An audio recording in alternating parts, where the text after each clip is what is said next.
you have a error logging of the First Descendant.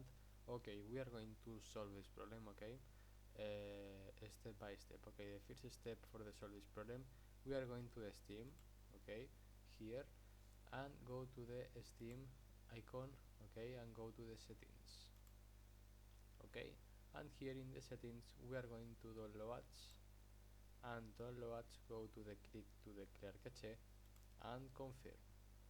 This is a first step, okay.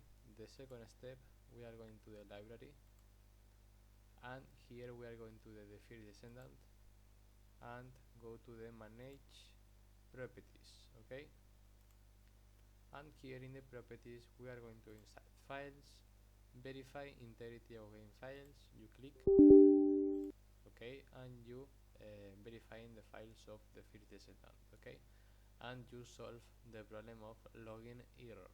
Bye bye.